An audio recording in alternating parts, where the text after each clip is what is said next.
नमस्कार शेतकरी मित्रांनो, आपल्या सोमा 07 चॅनलवर तुमचं पुन्हा एकदा स्वागत आहे. मित्रांनो, आजचा व्हिडिओ आपल्या 5 एकर खडका तुरीचा आहे. तूर लागवड केल्यापासून आजपर्यंत आपण या पिकामध्ये अनेक कामे केली. तण आले, खुरपणी केली, पिकाची वाढ पाहिली. आता तूर फुटच्या महत्त्वाच्या टप्प्याकडे जात आहे. आज आपण फक्त तूर दाखवणार नाही, तर सध्या तुरीची अवस्था काय आहे, कुठे वाढ चांगली आहे, कुठे अडचण आहे, खुरपणीनंतर काय बदल झाला आणि पुढच्या काही दिवसात आम्ही काय करणार आहोत, हे सगळं तुम्हाला प्रत्यक्ष शेतातून दाखवणार आहे. आणि मित्रांनो, एक महत्त्वाची गोष्ट म्हणजे आपण शेतात जे करत आहे ते तुम्हाला प्रामाणिकपणे सांगणार आहोत. उत्पादन किती मिळेल याचा अंदाज आताच बांधता येत नाही.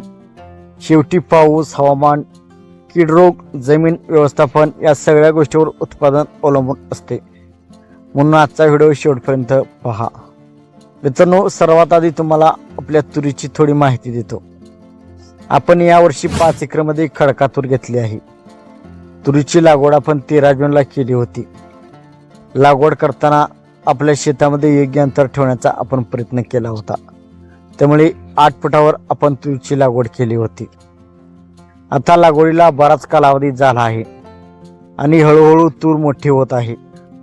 सुरुवातीच्या काळात तुरीला तणाचा त्रास झाला होता.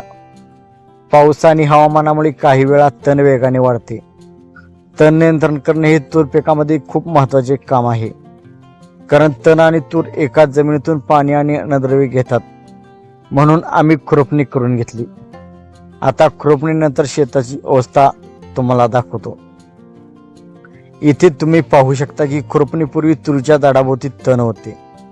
तण लहान असताना दुर्लक्ष केले तर काही दिवसात ते मोठे होते आणि नंतर ते काढण्यासाठी जास्त मेहनत लागते. आपणही काही ठिकाणी तण वाढत दिलं, त्यामुळे खुरपणी करावी लागली. शेतकऱ्यांनी एक गोष्ट लक्षात ठेवली पाहिजे, तण नियंत्रणासाठी योग्य वेळ खूप महत्त्वाची आहे.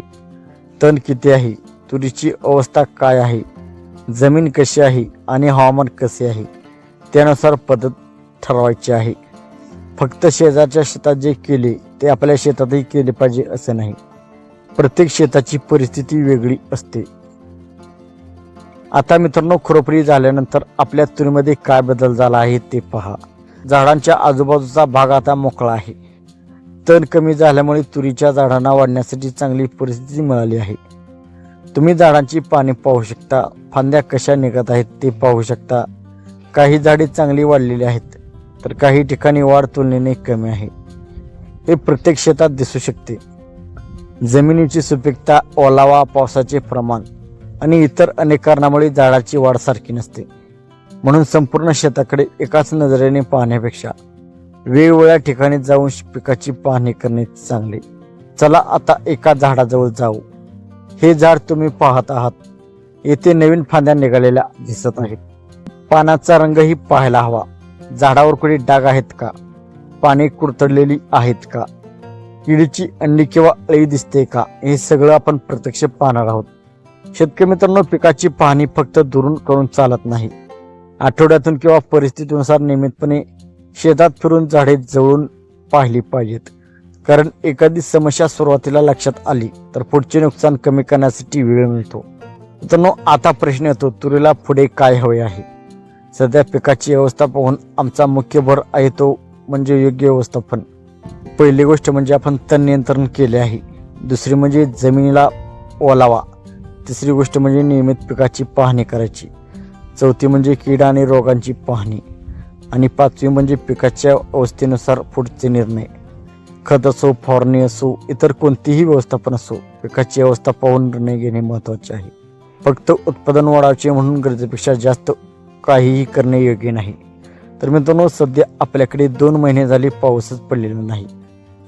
आता इतर मका असो, इतर धान्य सध्या पावसामुळे सुकलेले आहेत, धान्य जळायला लागलेले आहेत. परंतु आपल्या तुरीला आपण हिरवीमध्ये थोडे पाणी होते, त्यामुळे ते पाणी सोडलेले आहे.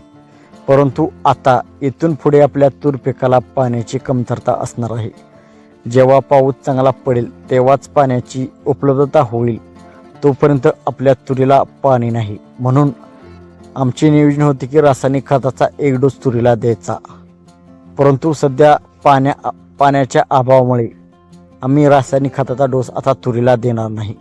कारण तुरीला डोस दिला की तुरीला पाणी लागते, तुरीच्या झाडांमध्ये ओलावा लागतो, तरच डोसाचा परिणाम होतो. परंतु सध्या आपण कोणताही डोस तुरीला देणार नाही. मित्रांनो, आता तूर हळूहळू पुढच्या महत्त्वाच्या अवस्थेकडे जात आहे. फुलोरा सुरू होण्यापूर्वी पिकाची वाढ व्यवस्थित आहे का ते पाहणे महत्त्वाचे आहे. झाडाची उंची, फांद्याची वाढ आणि एकूण हिरवळ पाहायची आहे. फुलोरा सुरू झाल्यानंतर पिकाकडे आणखी बारकाईने लक्ष द्यावे लागते. त्या काळात कीड रोगाची समस्या येते का, फुलावर परिणाम होतोय का, पाऊस किंवा हवामानाचा परिणाम होतो का, हे पाहावे लागेल. म्हणून आतापासूनच शेताची पाहणी सुरू ठेवणे महत्त्वाचे आहे. मित्रांनो, आपल्या चॅनलवर अनेकदा प्रश्न येतो, भाऊ एकरी 20 क्विंटल तूर काढायची असेल तर काय करावे लागेल. तर याचं प्रामाणिक उत्तर देतो, 20 क्विंटल हे निश्चित उत्पादन कोणीही सांगू शकत नाही. कारण उत्पादनावर अनेक गोष्टींचा परिणाम होतो. उत्पादनाची क्षमता वाढवण्यासाठी शेतकऱ्यांनी पिकाची योग्य निवड, योग्य लागवड, तण नियंत्रण, पाणी व्यवस्थापन, पोषण व्यवस्थापन आणि कीटरोग व्यवस्थापन याकडे लक्ष दिले पाहिजे. आपणही याच पद्धतीने आपल्या 5 एकर तुरीचे व्यवस्थापन करण्याचा प्रयत्न करणार आहोत. आता आपण फक्त चांगल्या गोष्टी सांगणार नाही, आपल्या शेतात ज्या अडचणी आल्या त्या देखील सांगणार आहोत. सुरुवातीला मित्रांनो, तणाचा त्रास सुरू झाला.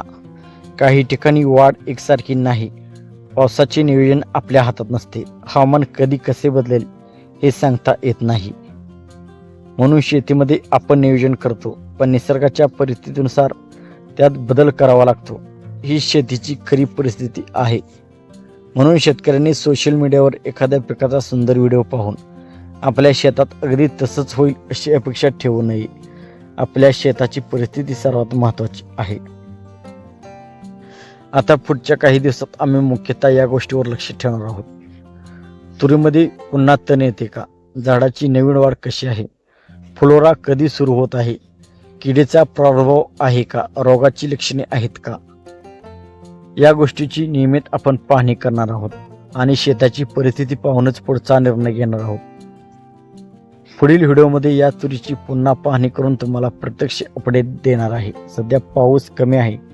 जर पाऊस झाला तर पाऊस झाल्यानंतर आपण तुरी पिकामध्ये काय करणार आहोत हेही तुम्हाला दाखवण्यात येईल. मित्रांनो, शेतीमध्ये एक गोष्ट लक्षात ठेवा, फक्त सुरुवातीला चांगले नियोजन करून उपयोग नाही. पिकाच्या संपूर्ण कालावधीत शेताकडे लक्ष द्यावे लागते. तूर 20 दिवसाची असो किंवा 60 दिवसांची, प्रत्येक अवस्थेत गरज वेगळी असते. म्हणून पिकांची अवस्था समजून घेऊन निर्णय घ्या आणि शक्य असल्यास आपल्या एखाद्या अनुभवी शेतकऱ्यांचे मार्गदर्शन घ्या. तर शेतकरी मित्रांनो, ही होती आपल्या 5 एकर खडका तुरीची सध्याची अवस्था आणि पुढे काय नियोजन करणार आहोत हे आपण सांगितले. तूर लागवडीपासून आजपर्यंतचा प्रवास आपण तुम्हाला प्रत्यक्ष शेतातून दाखवत आलो आहोत. आता पुढे तुरीमध्ये काय बदल होतो, फुलोरा कधी सुरू होतो, कीड रोगाची परिस्थिती कशी राहते आणि शेवटी आपल्या 5 एकर तुरीचे उत्पादन किती निघते, हे सगळं आपण पुढच्या व्हिडिओमध्ये तुम्हाला दाखवणार आहोत. तर मित्रांनो, तुमच्या शेतात तूर किती दिवसांची आहे ते कमेंटमध्ये नक्कीच सांगा. व्हिडिओ आवडला असेल तर लाईक करा, शेतकरी मित्रांना व्हिडिओ शेअर करा आणि सोमा07 चॅनलला सबस्क्राईब करायला विसरू नका. पुन्हा भेटूया आपल्या शेतातील नवीन अपडेट्ससह. जय जवान, जय किसान.